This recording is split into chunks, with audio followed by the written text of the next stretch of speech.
croître. A priori, quand on traite ce sujet, on se dit que c'est un sujet qui relève un petit peu des sujets spirituels qui n'ont pas une grande incidence dans la vie des musulmans. Et pourtant, si on regarde de façon plus pointue tous les problèmes, je dis bien tous les problèmes qui aujourd'hui font du mal dans les pays musulmans, entre musulmans, viennent de ce problème-là, de la mauvaise compréhension ou de la mauvaise interprétation de cette question. موضوع الإيمان موضوع مهم ومنذ العهد الأول أول فرقة ظهرت فاسدة مفسدة في تاريخ الإسلام سببها عدم فهم الإيمان. Je disais que le premier groupe, la première fraction, la première dissidence, parce que je n'aime pas le terme secte, il est utilisé à tort et à travers par les jeunes, et ça n'existe pas ce terme secte, ce sont des fractions, ce sont des dissidences, ce sont des schismes, ce sont des schismes, mais ce ne sont pas des sectes. Sont al-Khawarij. Et le Khawarij, d'où est venu leur problème? C'est parce qu'ils ont une mauvaise définition de l'iman. Parce qu'ils ont une mauvaise définition de l'iman. Ils ont mal défini l'iman, et parce qu'ils l'ont mal défini, ils ont tiré des conséquences, et ça les a induits à commettre des actes horribles, à savoir de tuer des musulmans. À savoir de tuer des musulmans. Ça vient de la foi. Et il faut comprendre aussi une chose, c'est que malheureusement c'est une règle permanente. Chaque extrémisme va nourrir et développer un autre extrémisme qui lui est opposé, totalement opposé. Et d'autres qui se sont crus, je ne vais pas utiliser le terme malin, mais disons plutôt malin, ils ont dit non, on ne va pas faire comme le Khawarij, on va faire l'inverse de le Khawarij. Et ils sont tombés dans quoi? Ils sont tombés dans ce que vous connaissez, l'irja, le murji'a. Le murji'a c'est quoi? C'est le pendant, c'est les antinomiques, ils ont 180 degrés qui les séparent de le Khawarij. Le Khawarij ils vont comme ça, et le murji'a ils vont comme ça. Et Ahl Sunnah, ils sont au milieu. Ahl Sunnah, ils sont au milieu. C'est pour cela que je commence d'abord, avant de parler de asbab ziyadat al-iman wa asbab nuqsan al-iman wa ma hiya al-wasa'il allati yataqawwa biha al-iman wa yazdadu biha al-iman la budda wa an nabda'a bi ta'rif al-iman. Ma huwa al-iman?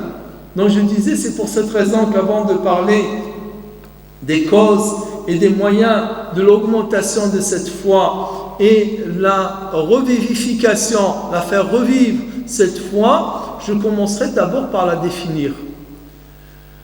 L'iman, عند أهل السنة هو يتكون من ثلاثة أقسام أو من ثلاثة عناصر. Donc pour Ahl Sunnah, la foi, l'iman. D'ailleurs même la traduction la foi elle est fausse. Mais on n'a pas d'autre mot dans la langue française pour traduire l'iman, et c'est pour ça qu'on utilise, faute de mieux, on utilise le terme foi, F-O-I. D'ailleurs, dans l'orthographe des livres, il faut l'écrire toujours avec un F majuscule, pas de foi avec un F minuscule. Mais on n'a pas d'autre mot dans la langue française, mais sinon c'est un mot qui ne recouvre pas la définition arabe. L'iman, ce n'est pas la foi. La foi, c'est tasdiq, faqat. La foi, c'est at-tasdiq. Pourquoi? Parce que la foi, dans la langue française, elle n'englobe pas les actes. C'est uniquement l'adhésion de l'esprit et du cœur. L'adhésion de l'esprit et du cœur, le fait d'adhérer. Mais on utilise la foi, et sachez que quand je parle de foi, c'est l'équivalent de l'iman, même si ça ne recouvre pas toute l'étendue de l'iman. Je disais que la foi, elle est composée de 3 éléments pour Ahl Sunnah wal Jama'a. يقولون أن الإيمان هو تصديق بالجنان. الجنان c'est le cœur. تصديق بالجنان وقول باللسان وعمل بالأركان. هو ثلاثة أشياء. الإيمان ثلاثة أشياء: تصديق بالجنان وقول باللسان وعمل بالأركان. Ils disent que la foi c'est l'adhésion du cœur, la confession ou l'attestation par la langue et la mise en pratique par le corps. Donc il y a le cœur, la langue et le corps, les trois. Les trois. Parce que quelqu'un qui n'est pas adhérent avec son cœur à la foi et qui fait semblant de pratiquer, c'est qui? C'est l'hypocrite, le munafiq dont Allah nous parle dans le Coran. Il y a toute une sourate sur ces gens-là. Hein?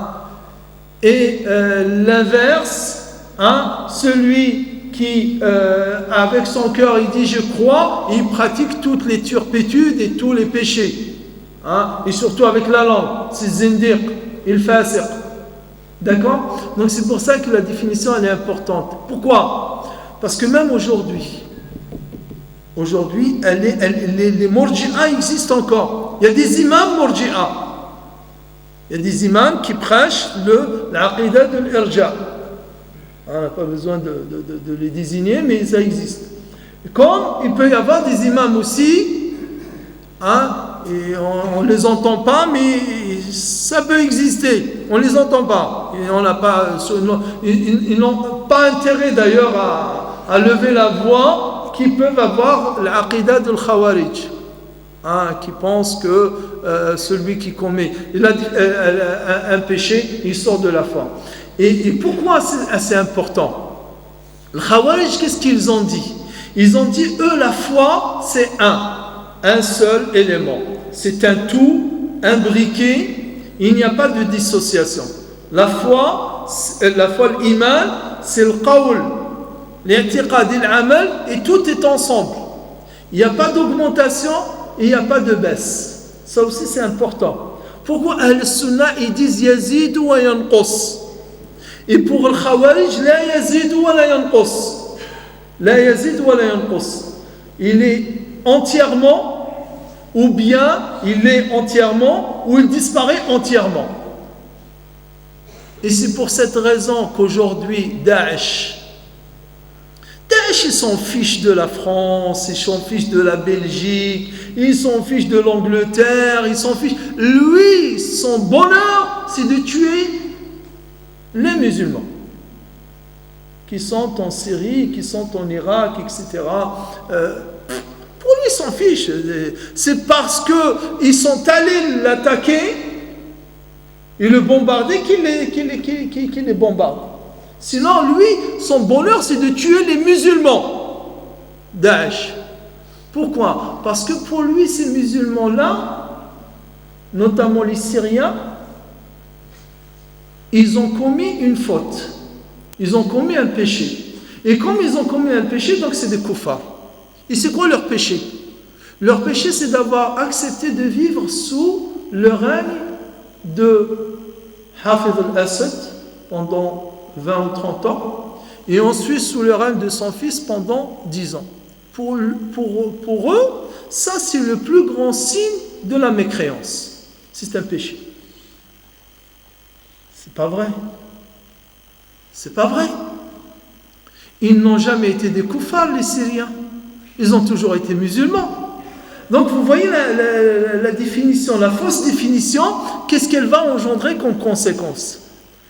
Les Sunna wal Jama'a, ils disent que l'iman, c'est une foi dans le cœur, c'est une adhésion par le cœur, et même l'adhésion, elle peut être un moment très forte, elle peut monter à des niveaux, on se sent, masha'Allah, on se sent proche d'Allah, on se sent beaucoup de volonté, beaucoup de motivation pour faire le bien, on ressent la saveur de la prière, on ressent la saveur de la lecture, du dhikr, etc. Et par moments, on fait les choses sans trop de saveur, sans trop de, je dirais, de recueillement, sans trop de tendresse, oui ou non? On l'a tous vécu. Un moment, on est dans un état, et un autre moment dans un autre état. Et c'est ça, mais ce n'est pas le moment où on a atteint des degrés élevés, alhamdulillah, et par moment on baisse, mais il y a toujours un niveau en dessous duquel on essaie de ne pas tomber plus bas. Donc, la définition, elle est importante. De Ahl-Sunnah wal Jama'a, elle dit qu'il y a la foi dans le cœur, et cette foi-là, on ne la cache pas, on la prononce, on dit Ashhadu an la ilaha illallah wa ashhadu anna Muhammadan Rasulullah. Si on nous interroge, on dit quoi? On dit je suis musulman, je le confesse, et on prend le dhikr, le dua, etc., et on pratique. Mais ce n'est pas parce que quelqu'un a délaissé une pratique qu'il perd la foi. Je prends juste un exemple. Salat, la prière. Pour voir l'importance des définitions et l'importance d'être précis. Le prophète sallallahu alayhi wa sallam il dit العهد الذي بيننا وبينهم الصلاة فمن تركها فقد كفر فمن تركها فقد كفر. Les ulama, qu'est-ce qu'ils ont dit? Ils ont dit bon, attention, tarku salat, on peut délaisser la prière. Qui est né avec le tapis dans les mains et qui a fait la prière? On a tous commencé à faire la prière à un moment ou à un autre. On a tous commencé à faire la prière à 6 ans. On a tous commencé à faire la prière à 7 ans. Il y en a qui ont commencé à 18 ans, il y en a qui ont commencé à 20 ans, d'autres qui ont commencé à 30 ans, d'autres qui ont commencé à 50 ans, d'autres qui ont commencé à 60 ans. Ça dépend. Et ce n'est pas parce que la personne n'a pas fait la prière avant ses 18 ans qu'il était mécréant. Va poser la question à tous ceux qui ne font pas la prière et qui sont des musulmans de confession. Qu'est-ce qu'il va te dire? Qu'est-ce qu'il va te dire de la prière? Il va te dire, je m'en fiche. Je m'en dire, j'ai rien à cirer. Ou qu'est-ce qu'il va te dire? Il va te dire, Inch'Allah, un jour, Inch'Allah, oui, j'espère bien, Inch'Allah, Inch'Allah. Le fait de dire Inch'Allah déjà, rien que le fait de dire Inch'Allah, c'est quoi? C'est de la foi ou pas de la foi?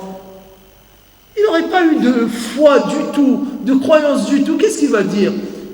Il va dire, comme le disent les athées, ils existent dans les pays musulmans. Non seulement, on les a vus, bon, c'est pas pour les stigmatiser, il y a des croyants, des non-croyants. On a vu tous des vidéos des gens de certains pays que je ne citerai pas, qui se moquent de la prière. Qui se moquent de la prière, et ils rigolent, et ils se tapent, etc. C'est tout un groupe qui sont en train de rigoler de la prière. Ces gens-là, on peut dire, c'est-à-dire, on peut dire, ces gens-là, ils sont connus, c'est-à-dire, ces gens-là, il y a beaucoup de mécréances qui est répandue dans ce milieu-là. Parce qu'ils sont connus de par leurs idées, etc. L'athéisme, le marxisme, le léninisme, il a beaucoup travaillé dans les esprits de ces gens-là, plus le racisme et le sectarisme, etc., anti-arabe et les a poussés un petit peu dans ces... Mais sinon, il faut faire attention. Il faut faire attention de tekfir. Le prophète sallallahu alayhi wa sallam dit Man qala li akhihi ya kafir faqad قال فإذا لم تقع حارت عليه.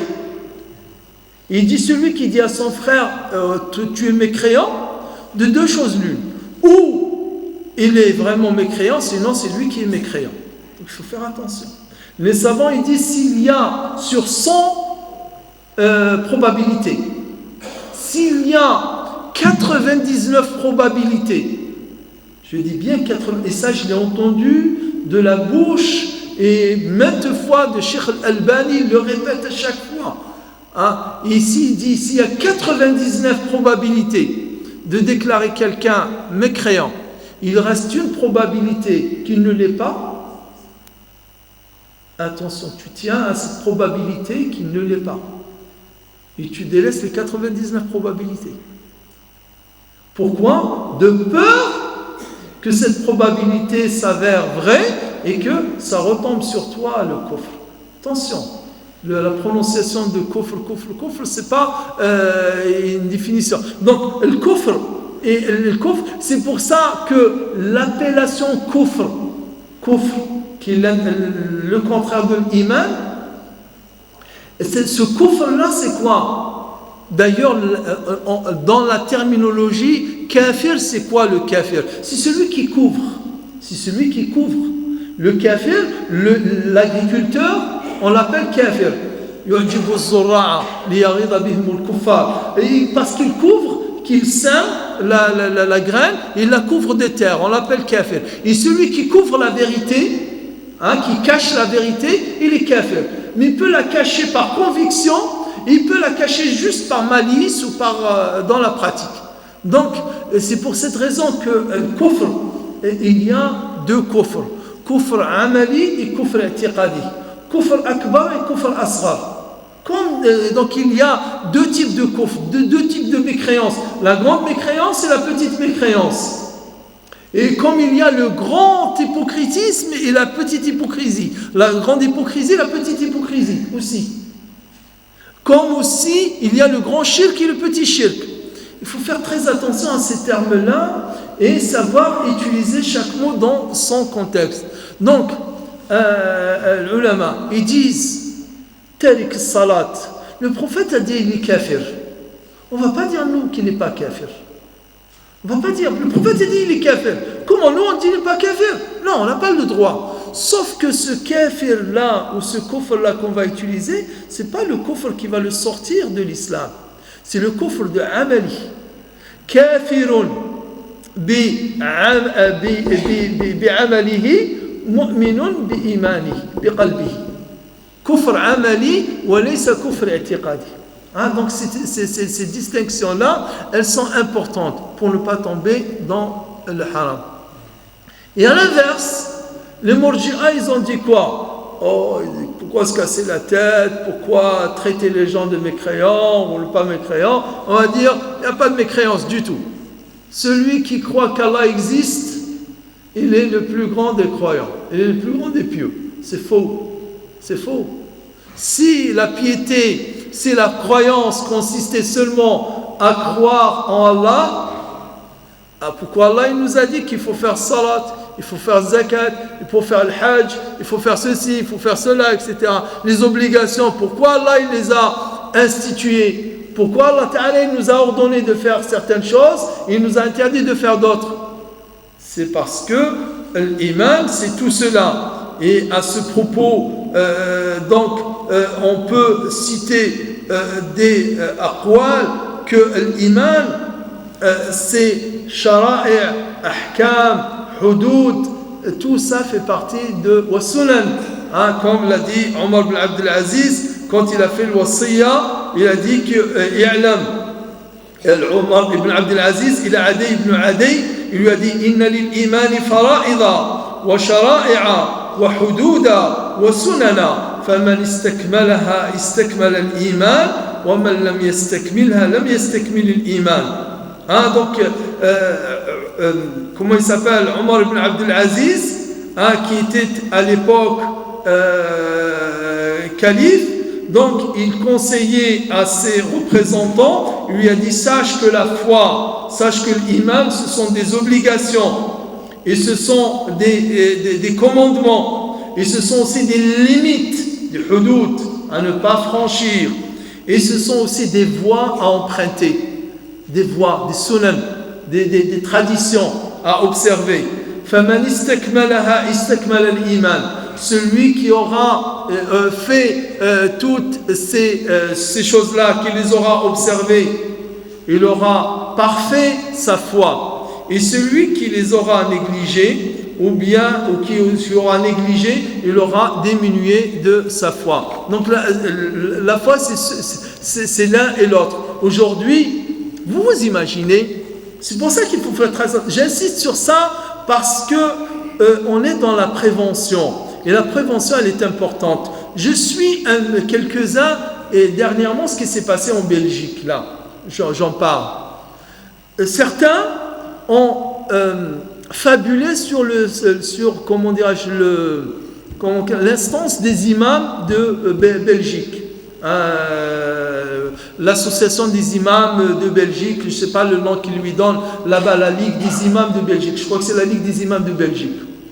C'est un qui a sorti l'information. Il a dit, les imams de Belgique, ils se sont réunis pour, bien sûr, présenter leur position par rapport à ce qui s'est passé. Et il a été question de faire Surat al-Fatiha sur les morts. Et finalement, ils ont décidé de ne pas faire Surat al-Fatiha sur les morts. Et certains, attention, si c'était n'importe qui, je ne le citerai même pas, certains qui essayent aujourd'hui des gens, je n'ai pas besoin de vous citer des noms, mais qui essayent un petit peu d'avoir une voix qui porte sur la Belgique et qui porterait même jusqu'en France, puisque ces gens-là, ils ont édité des livres en France pour des grands imams ici en France, c'est pour ça que j'en parle. Et comme si c'était une faute grave de la part des imams de ne pas réciter la Surat al-Fatiha sur les morts, alors qu'il y a une musulmane sur plusieurs. Premièrement, on n'est pas obligé la lecture de Surat al-Fatiha, elle ne fait pas partie du tout des rites de condoléances ou des rites du culte à observer vis-à-vis des morts. C'est Salat al-Janaza ou rien. Sinon, après, c'est les sentiments du cœur. Deuxièmement, bien entendu qu'en islam, il y a le croyant, il y a le mécréant. Bien sûr qu'il y a le mécréant. Le mécréant, tout celui qui ne croit pas, il est mécréant. Mais c'est parce que c'est important. Chacun, il est ce qu'il est. Comment tu vas dire, oh Allah, pardonne-lui, lui, il croit même pas en Allah. Ou tu dis, oh Allah, fais-le rentrer au paradis, il croit même pas au paradis. Comme certains aussi, une polémique il y a quelques années, quand Nelson Mandela est mort, est-ce que Nelson Mandela va lui faire dua pour rentrer au Jannah, etc. Tout ça, c'est des polémiques inutiles. Dans l'islam, tout est clair. C'est pas que quelqu'un est mécréant, on va le mépriser, on va le haïr ou on va le combattre. Non, seulement il ne croit pas, on dit qu'il ne croit pas. Tout simplement, c'est juste le définir. Ça n'engendre aucune conséquence de combat, d'hostilité, de guerre ou quoi que ce soit. Mais c'est important de définir. Parce que si on mélange tout, on tombe dans les extrémismes. Dans ce gens-là qui disent qu'il faut faire lire le Fatiha sur toute personne, non. Je dis, je suis solidaire, je compatis, je suis triste, je partage la douleur des familles, des parents, des proches, de ceux qui sont morts. Tout ça, on peut le faire. C'est humain, c'est des sentiments. Mais dire, je demande pardon, ou je prie Allah pour... Pourquoi tu pries Allah ? Allah, il a interdit même au prophète de faire le dua pour ses proches. Il a interdit à Ibrahim de faire le dua à son père. ما كان استغفار إبراهيم لأبيه إلا عن موعدة وعده إياه فلما فتبين له أنه عدو لله تبرأ منه. Même Ibrahim, pour son père, il a dit que Ibrahim, il lui demandait des pardons à son père au début. Mais après, quand il s'est avéré que son père était complètement athée, qu'il était complètement mécréant, il lui a dit, bon, classe. Il lui a fait conseil, oh mon père fait ceci, oh mon père, d'ailleurs dans un style très très touchant, Ya abati la ta'budi shaytan, inna shaytana kana lirrahmani asiya, Ya abati, etc. Mais après, quand il s'est avéré qu'il ne voulait pas suivre, il lui a laissé. Mais il ne fait pas de dua. Donc pourquoi je dis cela ? Je dis cela parce qu'aujourd'hui, d'ailleurs il y a des questions qui tournent autour de cela, n'importe qui qui a je dirais des liens ici et là avec les maisons d'édition, il édite des livres, ou là avec les chaînes de télévision, les chaînes de radio, il est invité, on lui donne le micro, etc. Je parle des universitaires, je ne parle pas des charlots, je parle des universitaires. Ceux-là, c'est des gens qui ont des doctorats, etc. Non, je ne parle pas des charlots. Non, je parle de ces gens-là. Ça y est, ils donnent des avis. Quand même, en Belgique, j'ai entendu crier polémique sur ce sujet-là. Si on avait un minimum de rigueur, un minimum de suivi des règles établies par les ulama, on ne tomberait même pas dans ces polémiques-là. Donc, l'iman, chez Ahl-Sunnah wal Jama'a, sa définition, elle est claire. Al-imanu huwa i'tiqadun bil janan wa qawlun bil lisan وعمل بالأركان يزيد بطاعة الرحمن وينقص بطاعة الشيطان. Donc ils l'ont fait juste pour avoir la rime, ça finit toujours par un. Donc c'est clair, c'est le cœur, la langue, le corps et l'obéissance le fait augmenter, la désobéissance et les négligences le font baisser. Donc ça, ce sont des règles importantes. Ensuite, le prophète sallallahu alayhi wa sallam dans un hadith nous met en garde. C'est un hadith très important. Le Cheikh Abdul Razzaq al-Badr, il le cite dans son livre Ziyadat al-Iman al-Khusami. Il dit Inna al-imana la yakhlaqu. Inna al-imana la yakhlaqu kama yakhlaqu thawbu ahadikum. Il dit pas yakhluqu, pas بالرفع اللام بالفتحة. Khalaqa yakhlaqu et pas khalaqa yakhluqu. Khalaqa yakhlaqu, c'est le fait de s'user. Et khalaqa yakhluqu, avec le raf, c'est créer. Vous voyez, la langue arabe aussi, c'est important. C'est 3 lettres, pareil. Khalaqa, khalaqa. Sauf que ce khalaqa, c'est écrit pareil. Fatha, fatha, fatha. Et l'autre, fatha, fatha, fatha. Fatha sur le kha, fatha sur le lam, fatha sur le qaf. Et pourtant, dans 2 contextes, ça c'est créer et ça c'est user. Il s'use. Donc il devient usé. Donc le prophète sallallahu alayhi wa sallam a dit Inna al-imana la yakhlaqu fi jawfi ahadikum kama yakhlaqu thawbu. Il a dit que la foi, elle s'use. Il y a une usure. L'usure. Vous savez, l'usure, quand on achète un vêtement neuf, il est bien, etc., même de la bonne qualité, avec l'usure, c'est-à-dire on le porte, on le lave, on le porte, on le lave, on le porte, on le lave. Avec le temps, il va s'user, n'est-ce pas? C'est la nature des choses. Donc le prophète, il nous dit que la foi, elle s'use dans votre fort intérieur, comme s'use le vêtement. Il subit la même usure. Inna al-imana la yakhlaqu fi jawfi ahadikum kama yakhlaqu ath-thawbu. Fajaddidu imanakum. Fajaddidu imanakum. Subhanallah. C'est le prophète qui le dit. Le prophète, il dit ravivez, ou bien faites revivre la foi. فجددوا إيمانكم. قالوا كيف نجدد إيماننا يا رسول الله؟ قال قولوا لا فاسألوا الله. Pardon.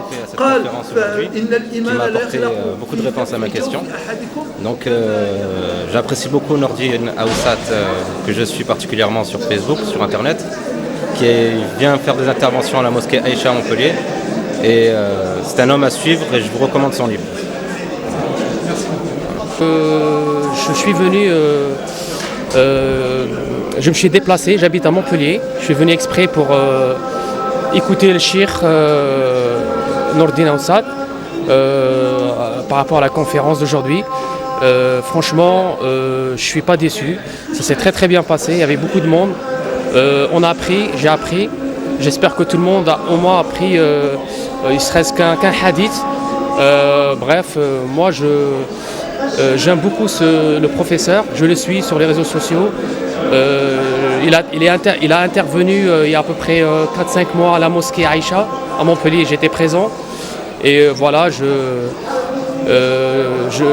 je peux, si j'ai on va pas dire un souhait, mais je demande à tout le monde, notamment les jeunes, de le suivre, Cheikh Aoussat, notamment via Facebook et Twitter, et bien sûr aller à ses conférences. Et on remercie la mosquée de Lunel d'avoir organisé cette conférence. Franchement, c'était très très bien. Et on attend la suite après le Maghreb, Inch'Allah. Salam alaikum. Salam alaikum les Khwan. Écoute, je suis très content d'être là aujourd'hui. Je remercie l'association de la mosquée qui a animé cet événement, qui est la rencontre du savoir, avec la venue de notre cher professeur Nordine Aoussat, qui était très enrichissante. Et je les encourage dans cette perspective à continuer à à promouvoir et créer des événements dans ce sens pour éviter tout amalgame et avoir une bonne image de l'islam, car c'est dans ce contexte qu'on a besoin aujourd'hui d'événements et de savoir. Donc pour finir, je remercie tous les gens qui ont participé à cet événement et donc merci beaucoup. Je vous souhaite une bonne journée.